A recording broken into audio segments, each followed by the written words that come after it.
And we are back, and we're jumping right into our final conversation for this morning. And if you're joining us right now, we are going to be speaking a bit about tourism.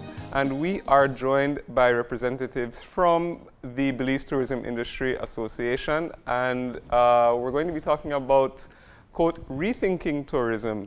And joining us this morning, we have John Burgos, who is the Executive Director of the BTIA, as well as Melanie Paz, who is the President of the BTIA. Good morning. Good morning. Good morning, Marlene. Good morning, Gavin, and good morning, Belize. Thank you so much for joining us. Now, of course, the topic that is on a lot of people's minds is the reopening of the airport next week. And we recently saw that the BTIA did write a letter to the Prime Minister on the topic of rethinking opening in anticipation of the upcoming opening. Now, we can start, I guess we can start our conversation by discussing perhaps why we felt the need to write to the Prime Minister and jumping right into the contents of the letter about what some of the chief concerns of the association were with the reopening coming up. Well, Gavin, let me tell you, the main objective of the letter was simply for us to encourage the government, the National Oversight Committee, and the policymakers to re-examine the strategies that and protocols and regulations being implemented. It is not we're not making a demand for things to be changed now as of the 1st of October or leading. No, we want them to just reconsider that these things need to be looked at with a more objective point of view, trying to be more logical and practical as to what these policies are going to be encouraged and promoting, and if they are productive towards the recovery of our tourism industry. And I think that the recommendations that we made are very, I think that they are very reasonable. We're not asking for any extreme measures. You know, we want the certain safeguards to remain. We want to ensure that we are more efficient at the implementation, and at the same time for the government to recognize that we have to remain competitive. We have to have some level of competitive advantage within the region and globally so that we can encourage tourists to return to Belize or to choose Belize as a tourist destination. And the only way we can do that is by having the right protocols and regulations in place, things that are not going to make your arrival or your stay in Belize complicated or an unhappy one. We want it to be a positive experience. People have been under a lot of stress over the last 6 months due to the pandemic, and a lot of them are looking forward to coming to Belize and having that beautiful Belizean experience, you know, to be able to immerse into our communities, into our culture, our music, and so on. Yeah. You know, so by not allowing them to have that experience, are we really serious about recovering our tourism industry? And that is the question that we want them to really evaluate. You know, I think one of the points that you brought out in your letter, Melanie, was really critical. The plan for the phased reopening and the phased rollout of the reopening of the tourism sector was made at a time when we had no COVID cases. There had to be a lot of caution built in to what would be and not allowed by the tourists, because we in Belize didn't want to introduce COVID back into our country. However, the dynamics have changed completely. So, you know, using that as a launching point, let's talk about some of you ask questions as to what you would like the NOC to rethink, but let's talk about some of the points that you think are now less relevant because we have COVID in country. Well, that is precisely the point of the letter, Marlene. Like, as this pandemic continues, and it's not going to go anywhere right now, we have to rethink this probably on a weekly basis on what the protocols are going to be. Because honestly, at the beginning, we didn't have any, and we were afraid tourists were going to bring in COVID. Well, unfortunately, we do have it. It's community spread. So really, we have a higher chance of getting COVID from a local person than from a tourist coming in, particularly since they need to come in with a test or get tested at the airport. Now, for us to have to confine them to a resort and their hotel once they arrive here, when we have local people, I'm not talking badly about them, it's just a fact, staying at the same hotel with tourists, and they're free to come and go, but our tourists are not able to do that unless they go on a gold standard tour. But at the same time, they can't go to the restaurants and walk around freely. So it's, to me, it's like a catch-22 where you allow one person to do something and then the other isn't. And this is one of the things that we addressed in the letter. Yeah. Now, what was outlined before? We talked about it several times, I believe, John, in looking at the gold standard certification, and that people who came in as tourists would be confined to gold standard hotels, and I think it was then extended to restaurants and some of the other services. So they would be confined to just those spaces. Is that something that you still support, that be kind of the beginning phase of when we reopen? Yeah, I mean, like I mentioned, we're not saying bring in our guard, remove these protocols. We're not saying that. What we're saying is that, and if you look at the letter, one of the recommendations is that all service providers within the value chain of the tourism industry to be certified with the gold standards. So that's where a little bit of efficiency has to be implemented and enforced at the Belize Tourism Board to get to get everybody certified. You know, if you're a hotel, a resort, a restaurant, a tour operator, a freelance tour guide, if you're a golf cart rental, if you're transportation, you know, taxis, all of these people need to be certified. And people want, because people have the responsibility to take care of themselves and their employees and of the tourists. And I think that the certification provides that safety and security for the tourists and for the locals service providers. Mm-hmm. And that's what we're saying, allow for people to be able to be certified, so that when let's say we decide to lesser the restrictions on November 1st, after we see how the current legislations impact, mm-hmm. when they reopen of the BTIA gets going on the 1st of October. Let's look at what happens within the 10 days. Are things really working out the way they should? Is the app working? Are people staying in the property? Are people satisfied? We're going to hear the comments. We're going to hear the feedback.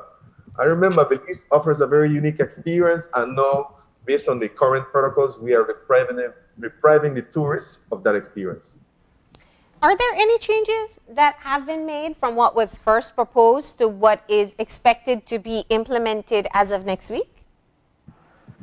The only change that I know that they made in the phase 3 opening was that before it could only be resorts that had restaurants and bars. Now they're allowing like places that are condos that have kitchens can open where the people can cook for themselves, but they can also provide restaurants with delivery service or takeout service to be delivered to the hotel. So the guests still can't go around freely, but they can come cook in their own in the condo that they're staying in, or get food delivered. Mm-hmm.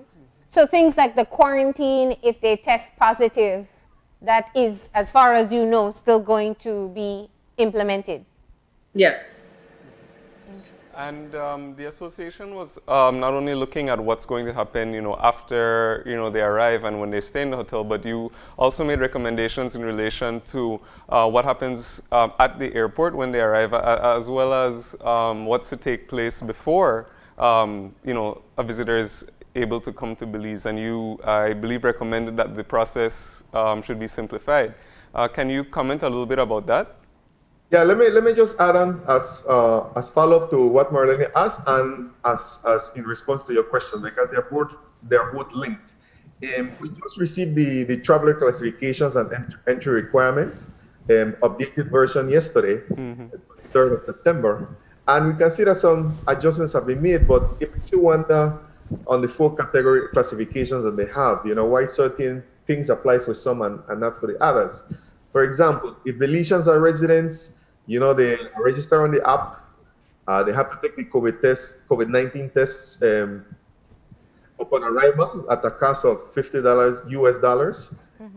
Then, if the results are negative, they're still required to self-quarantine for 10 days. So that's for Belizeans and residents coming back to the country. Now, persons with business concerns in Belize, non-work permits, they're telling them you have to apply to the COVID-19 Belize page, submit proof of investment, then download the app, book at your stay at an approved gold standard hotel, and then you have to present a mandatory PCR test 72 hours before arriving, and then upon arrival you still have to take the COVID-19 test, which to me I really don't know why you have to provide two. And I know that the cost to get a PCR test in the US ranges from $500 US, and there's a 2-week waiting period. So we're really eliminating a lot of tourists from coming, persons coming with that in place. And then they're not required to their approved itinerary. They're going to be able to use one vehicle and a trained driver, and they're not going to be required to do 10 days of quarantine. At least that's what they're saying.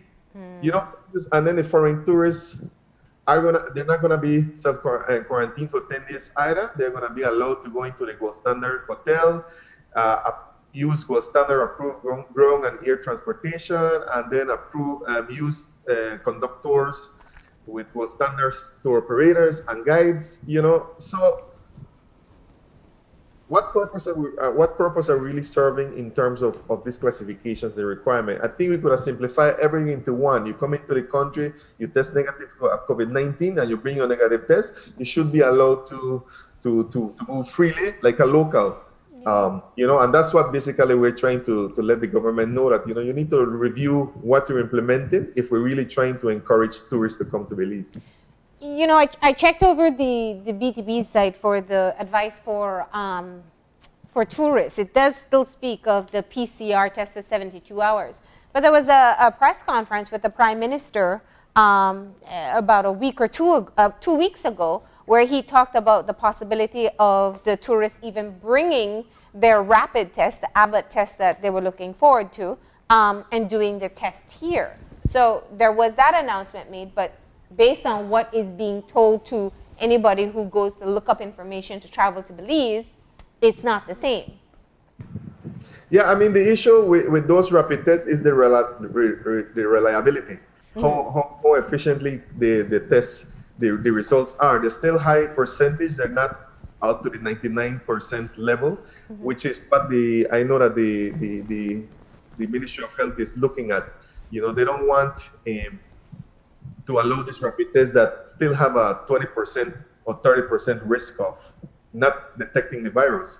You know, and we understand that. You know, we understand this, and that's why the testing is being done at the airport, because the testing that we're doing in-house is more efficient in terms of detecting the virus. Melanie, let's look at the situation at hand in terms of moving forward. What I hear from you both very clearly is that, you know, the plan was created in a different context. You're not saying to just leave the country open for any and all exposure, but you would like a rethink. So you submitted this letter to the Prime Minister. The NOC as well would have to be a part of that decision making. What engagement have you had with BTB to find out what plans are in place to reassess the strategy that they first devised?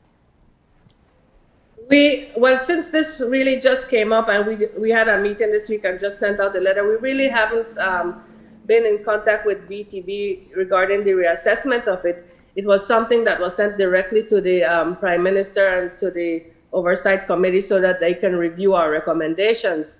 And like I said, the recommendations, we are not by any means against any of the protocols that they're setting in. We're just saying, you know, don't make it so difficult for tourists to come to Belize, and let them come and enjoy what Belize has to offer. Like Stuart rightly mentioned a while ago, we have 400,000 people here. We don't know who all has the virus or not, and we're restricting tourists, yet all our Belizeans are free to come and go as they please. There's no reason why they can't enjoy what we have to offer here in the country. And also, from my job site. Like I usually have my homeowners meeting in November where I have 12 homeowners that come to have a homeowners meeting. None of them are planning to come because of the amount of restrictions that they have to come into the country right now. So we're asking them, we're not saying for October 1st, but sometime after maybe the first 15 days to revisit it, revisit what we can change, and then because this changes on a daily basis. Mm-hmm. So I wanna take the opportunity to get everybody to know what recommendations you're making. The first one is that if a tourist arrives with a negative test or has a rapid test done on site, that they can follow through immigration and kind of normal processing that you would have at the airport, right? Sure. Okay, talk us through the other recommendations. The other one is allowing full access, free access around the country. Well, really, if a tourist comes and let's say they're staying in San Ignacio, what is the reason why they can't get into a rental car and drive to their gold standard hotel? We just want some kind of logical explanation on why these restrictions are there and when and if they will be able to change it within the first month, or how long do we have to wait for these restrictions to be reduced? As far as you know, they're still going to be using the tracking app as well? Yes, they have confirmed that the app is going to remain as a requirement. But I mean, we asked, to what purpose? What purpose is the app going to do? Is the app is it simply for map tracing to see who all they come in contact with? And that's, I think that's the main purpose why they're doing that. But once you have a tested and negative for COVID-19, why should I be tracking you? Should I at that point, then you are going to be exposed to being to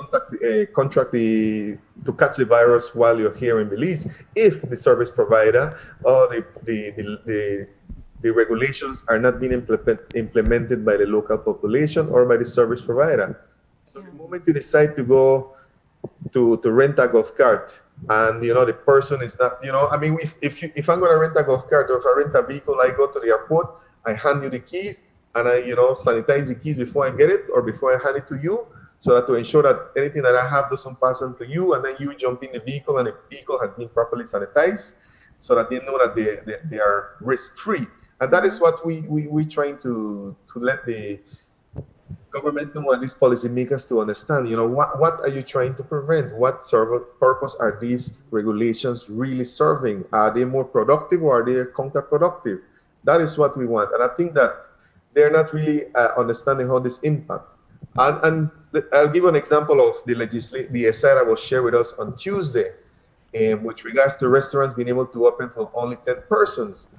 I mean, so basically you're telling me that you're limiting my revenues, my possibility of earning revenues to only 10 guests at my hotel. What if I'm able to safely and with social distancing protocols in place to cater to 50 people to come into my restaurant? If I'm a large restaurant, you're putting me at a disadvantage. It is not feasible for me or profitable for me to open operation to only 10 persons because too much EAC costs, too much staff, and so on. It's not feasible. So whoever is making these decisions really need to understand how it's going to impact the people within the tourism industry. And details matter. I mean, you could have a 3-table restaurant and 10 will have you at capacity, or you can have a place that can seat, 50 to 60 and it's underutilized space. Yeah. So I see your point there. Yeah. I mean, you could have a big family of 10 members that go celebrate a wedding anniversary, a birthday, with family members, and then you go one family and your restaurant is full.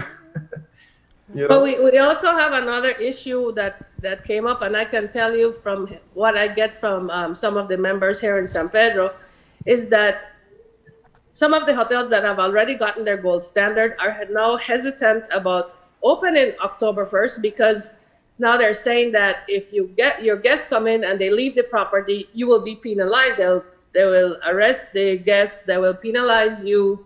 I don't know what the fees are, but it's substantial. So now they're rethinking about opening, because how do you really control a guest from not leaving your property and walking the beach? Let's say they want to do a moonlight walk at 10 o'clock at night. You're not there 24 hours a day. And yet they're going to penalize you if they catch the guests. And you know, on that issue, I wanted to ask just to get a bit of context. One of the chief concerns that was pointed out in the letter, and it seems to be a recurring theme, is that some of these protocols or the requirements, the entry requirements, might discourage potential visitors from visiting the country. But I just wanted to know that, you know, since the announcement that the airport was going to open on October 1st was made a while back, some airlines have already, you know, are going to be returning on that date as well. So I'm just wondering if what the association or what we're expecting at this time in terms of the numbers of tourists who are going to be coming, because you know, I'm imagining that a lot of, as you just brought up, a lot of hotels are probably wondering, well, should I even open? Is it worth the risk? Am I gonna make any money even if we do open? Should I open to tourists? So I'm just wondering if you've had a lot of feedback from your members, whether, you know, they are getting their bookings, and you know, and is this sort of, or is it that there is a lower number of bookings that's prompting these concerns? Well, normally October is probably the slowest month of the year for any tourist season, whether on a regular basis. And we have come to the conclusion that in October, the people that will be returning are mostly Belizeans and people that have investments here in the country. I can tell from my hotel that I manage, we don't have a whole, you know, bookings for October in terms of tourists. I mean, a lot of tourists coming. I can't say that's true for the rest of the country, but October is usually our slowest month of the year. But yes, I did have 1 or 2 bookings that said they're gonna wait till when the restrictions are lowered. They don't want to come and go through all of that.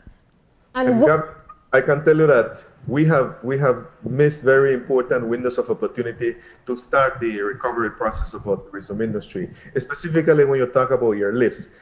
We had invested a lot of time and resources in trying to secure new airlines and more flights to come to Belize over the last 10 years. And I can tell you that those have dwindled down to I think only 3 airlines that are going to be flying in October. Southwest, Air Canada, Copa Airlines, all of these have stated that they're not going to come back in 2020. They're going to come back in 2021, and they have not stated a specific date. And the reason for that is based on the decision from our government to reopen a BTIA. So the sooner we realize that, you know what, it's a domino effect, and the sooner we start this process of facilitating the access to tourists to our country, we're going to begin to really recover the airlift. So right now, if things change, if the decision is made after we notice that the standards are not working properly at the beginning of October, between October 1st and the 15th, and then we say, you know what, as of November 1st, we're going to reduce or make the protocols more efficient, maybe that is going to provide us an opportunity to really begin to recover some of our high season, which normally kicks off in December, in January, in February, in March. You know, so we still be some hope to recover.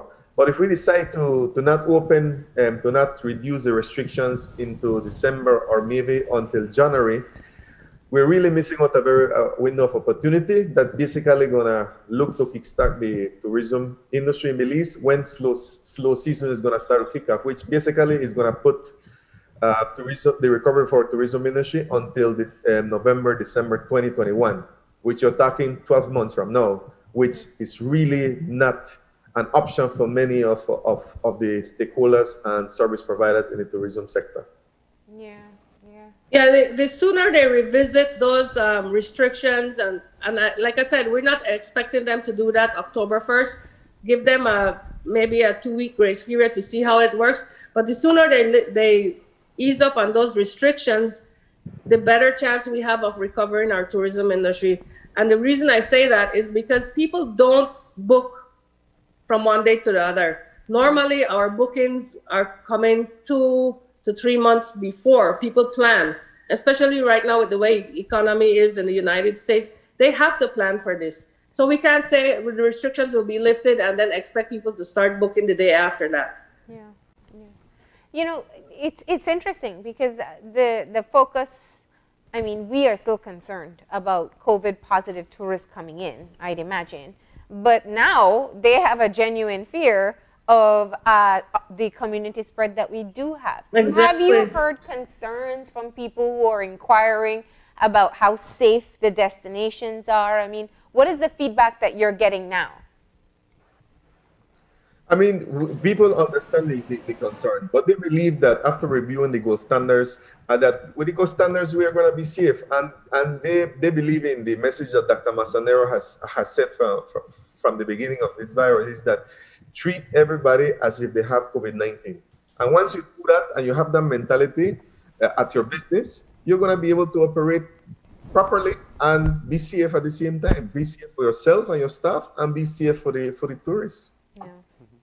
The feedback I've gotten from my potential guests, I mean, it doesn't seem like COVID in Belize is a huge concern for them because, of course, they're living in a place where they have the most COVID cases. Yeah. Their concern is all the restrictions that they have to go through and being confined to a property and stuff. So I guess it all depends on the individual. That's true. And in terms of the situation on the ground now, because as we know, some hotels are open, and they have been, you know, they've been open for, you know, at least the last couple of weeks. So I'm wondering if you've gotten any feedback from members in terms of how they have been managing keeping their doors open while we've had community spread in Belize, and whether or not they've been using it as sort of a gauge or a guide as to how they'll operate when tourists are allowed to travel in again. Well, we are aware that remember that we began the local traveler campaign in June. Yes. Yeah. And so on. So we have about 3-4 months into the local traveler campaign. And this has allowed all these properties to be able to begin to implement some of these health and safety standards to protect themselves and to protect the guests. So they have seen how they're going to be able to manage. So they feel more confident and more ready to be able to welcome tourists. You know, and that is where the mindset has changed. You know, we have to understand the timing of when these decisions and protocols are developed. Our situation in June was different. In July was different. In August, it was horrible because that's when we control the COVID-19. And in September, it seems that it's beginning to flatten, you know, based on what the Prime Minister stated on the 21st of September. You know, but people understand that, you know what, we need, this is the new normal. Even with a vaccine next year, COVID-19 is still going to be around. You still have it around. So you just have to take the necessary precaution. So I don't really see much change opening the border in November or making the Belize more accessible to tourists in November than in January. I really don't see much of a difference. The only difference that has been pointed out to me is that the availability of a more reliable rapid test so that everybody can take the rapid test at their home and so on. But you know what? You still, at the end of the day, need to protect yourself. Yeah, yeah. It's your responsibility. Yeah. And just one more thing, Marlene. Another deterrent to this is that every hotel, boarding house, condo, whatever, has to get a gold standard certification for them to be able to open. At this present time, we're a couple days from the opening of the international airport, and I believe, if I'm not mistaken, that at this point, out of the 800 hotels that we have in the country, I think only about 100 have gotten certified as gold standard. So that also limits the options when people want to book where they can stay. And we'd always had the conversation about some of the smaller operators not being able to benefit from the reopening, while we know that the financial strain has been across the board. So let me get it clear. Come October 1st, you're okay with following through with what currently exists, but what you want is the knowledge and the commitment that there is a form of re-strategizing that is taking place. Is that what you're saying? Yes, Yeah. yes. Really assess what is the purpose that these protocols and regulations are going to be want to achieve. You know, we just want you to re-examine what you're doing, re-examine the strategies, and really evaluate and see if that is what we want to do to begin the process of recovering our tourism industry. Yeah. And I can share with you, I just quickly check the BTV. There's only 80 hotels that are certified. Out of over 800. So that tells you that the options are very limited for tourists, and those options are not really promoting for or welcoming any tourist to choose Belize as a tourist destination. Yeah, yeah. Well, we do hope, as you said, you sent a letter that was just on Monday, so you're hoping to get some type of feedback.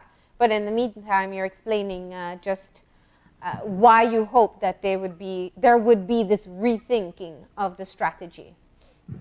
Yeah, I mean, we're trying to influence change, and we're trying to influence the way they're approaching the protocols and regulations that are being implemented, and we want to ensure that they're using a very logical and practical approach, and we want them to understand the outcome of those decisions and how we want to promote a more fair environment for locals to begin to operate and begin to generate much needed revenues that have not been able to obtain over the last 6 months.